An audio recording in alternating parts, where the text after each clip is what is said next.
should be able to find a MATLAB icon somewhere to click or double click.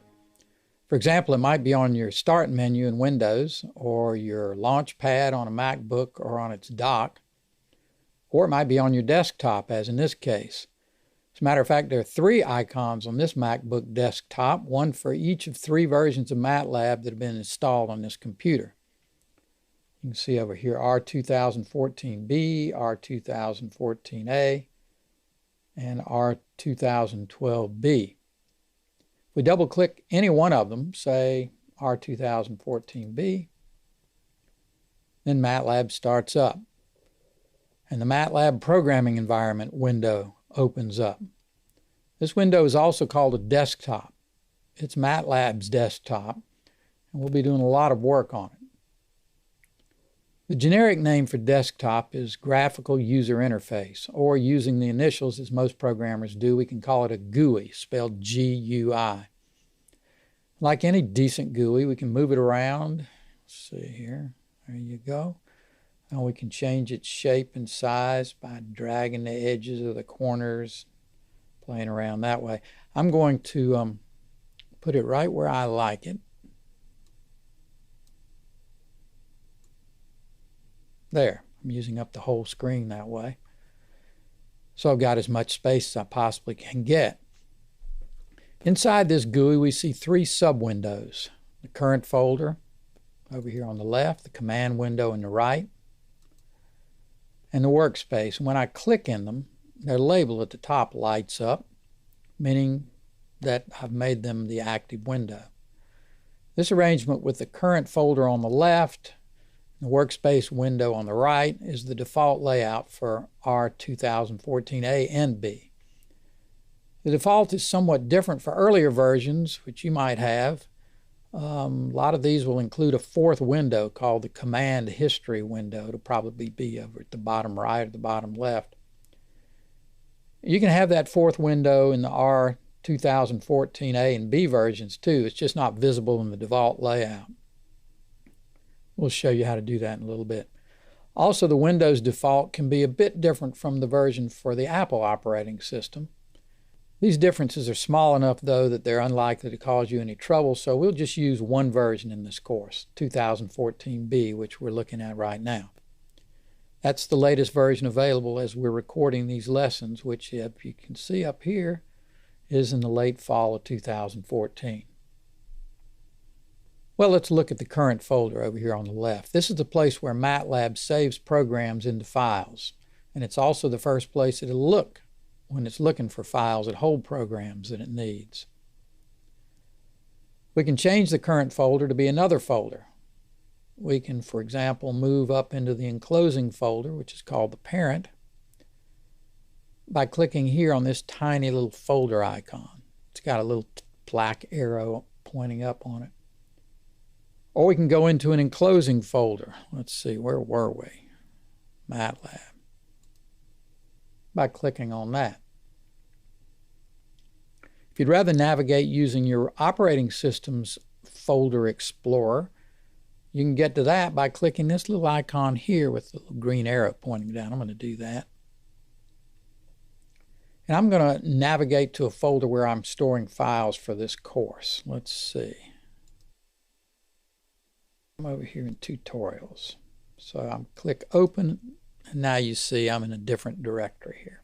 Folder and directory are synonymous names for the same thing. And over here, right up here, MATLAB provides an address bar, shows you the current folder, which is right here, its parent, its grandparent, and so forth. You can move to any of these folders by clicking them. You can't go back down unless you come over here and click. And way over here at the far right, you see this little teeny triangle. You can click on that and you can see recent places you've been. You'll notice we were here at one point, but I want to be here, so I'm going to click there. So that puts me back in the tutorials folder, as you can see here. And since this is lesson 1, I want to go to lesson 1, so I'm going to double click that one. And now we're in the folder called lesson 1, which is a child of the parent tutorials. Okay, now we know how to move around. We're finally ready to type our first MATLAB command. To do that, we first click somewhere in the command window. If we click anywhere in the command window, we'll see a little vertical bar that starts blinking on and off just to the right of this pair of greater than signs here. That pair of greater than signs is MATLAB's prompt. And what's a prompt? Well, let's look it up in the textbook. There, we click on glossary, and we see the first definition in the glossary. That's abstract class. That's an advanced concept that comes toward the end of this book, where we introduce the object-oriented programming constructs in MATLAB. Object-oriented programming is one of those advanced concepts that we mentioned that are beyond the scope of this text. So let's type prompt, which is what we're looking for, into this little search window here, and then we'll click on prompt, and there's our definition. A prompt is a symbol or symbols printed by a program. MATLAB is an example to indicate that it's ready for input from the user of the program. MATLAB uses the prompt greater than greater than. And I want you to notice something. If we go down here, we can click here to find out where this term was introduced in the textbook. And there it is, and we see that it's right there where the command window is first introduced. Almost any textbook that talks about the command window is going to start off by talking about this prompt. And that's what we do in the textbook, and that's what we do in the course. So let's get back to MATLAB. Before we type our first command, right here, you should know that if you ever need to regain control from MATLAB because it's taking too long to process a command, you can type Control-C. That's done by holding down the Control key, which may just have CTRL written on it. And while you hold that key down, hit the C key. There. I did it, but nothing much happened other than going to a new line. But I can tell you that when you've made a mistake that causes MATLAB to pour out millions of numbers on the screen and it seems to be going on forever, well, like this. Let's suppose I type RAND. We'll explain RAND later. 1E7. We'll explain that later. And I hit return, and oh my goodness, numbers are just pouring out. Seems to be going on forever. And so I'm going to stop this nonsense with Control-C. There, I hit Control-C and stop MATLAB. Control-C is the all-powerful command that MATLAB obeys. Also, if you need to close MATLAB down completely, you can type quit like this. I'm not going to type quit, so I'm going to hit some deletes here and get rid of it. Or you can simply close MATLAB's window by clicking in the X up here. It's on the left in the Apple operating system. It's over on the right in the Windows operating system. But this is no time to quit. Okay, the time has come for our first command. I'm going to clear this screen using CLC, and I'm ready to type a command. So get ready. This is it. I'm going to type X equals 1 plus 2. And now I'm going to hit the Enter key. Here we go. There. Well, maybe I built that up a little bit too much. But more is going on here than meets the eye. What MATLAB has done is create a variable, given it the name X, calculated 1 plus 2 and gotten the value 3, stored the 3 in X, and printed X's brand new value in the command window for you to look at. Every programming language provides variables and manages locations in the computer memory to store their values. In fact, the definition of a value in computer programming is simply a location in memory that has a name and a value. Or here's a little fancier definition from the glossary. A named location in memory into which values can be stored. Computer science definition as opposed to mathematics definition. Mathematics definition is a little bit different. But we're not interested in that here. We're interested in computer science definitions. And let's look at another one. We've just given this variable a value with an assignment statement. It's defined in computer science like this. A statement of the form variable equals expression. That means assign the value of the expression on the right side of the equal sign to the variable that's on the left side. Kind of goes from right to left. The form of an assignment statement in MATLAB, and in almost all computer languages for that matter, is the same as it has been from the beginning in Fortran. You type its name, then the equal sign, then an expression. And once the variable is assigned a value, like 3 in this case, it'll keep that value until you change it. Okay, let's get back to the command window again. When we told MATLAB to assign 3 to x, x didn't exist. That's no problem. MATLAB created it right on the spot. You don't have to worry about creating variables, and that's one of the things that makes MATLAB simple to use. And one of the reasons Moeller's students preferred it to Fortran, I'm pretty sure. Fortran, like C, C++, Java, and many so-called compiled languages, require a lot of setup work to create a variable. For the sort of programs that are typically written with these other languages, there are good reasons for requiring a lot of setup work. But it's a lot easier to get a program written if you can get along without it. And with MATLAB, we can. Okay, now let's just type our variable's name without assigning anything to it. We type x and hit enter. This time, MATLAB tells us the value of x. That's all it does. Not so helpful now, we just saw it. But very helpful if you've given 50 commands since you assigned a value to x and you don't know what that value is now. Again, there's a bit more going on that might be obvious here. MATLAB has just searched its memory for the variable named x, found it, checked its value, discovered that it's 3, and then printed the 3 in the command window. Now let's ask it to look for y. Y, enter. Oops, red type is never a good thing in MATLAB. You know, I've been programming MATLAB for 20 years and I still get a little sting when I see one of these red error messages. Anyway, MATLAB is telling us that y doesn't exist. It says undefined function or variable y. It says function or variable because functions can have names like y or x too. MATLAB thought maybe we were trying to run a function here. A function is simply an operation that's invoked by giving its name. You can look it up in the glossary. There's no operation named y, and there's no variable named y either, so MATLAB complained. Not sure why MATLAB mentions function before variable. Maybe it's because it's alphabetical. Oh, and by the way, let's clear up any confusion between the word command and the word function. They mean the same thing in MATLAB. Its documentation doesn't distinguish between these two synonyms, but it seems to use the word function more often than command. Okay, the function y doesn't exist, but here's an example of a function that does exist. Clear. Why don't you look over here at the workspace and notice that x shows up in the workspace and its value is 3. I hit enter and it's gone. In MATLAB, the word workspace simply means the set of variables that we've created. We just got rid of all our variables. We just had one. So the workspace is now empty. Let's put x back there again, this time with a different value. There, we can see x, and its value is 7,000.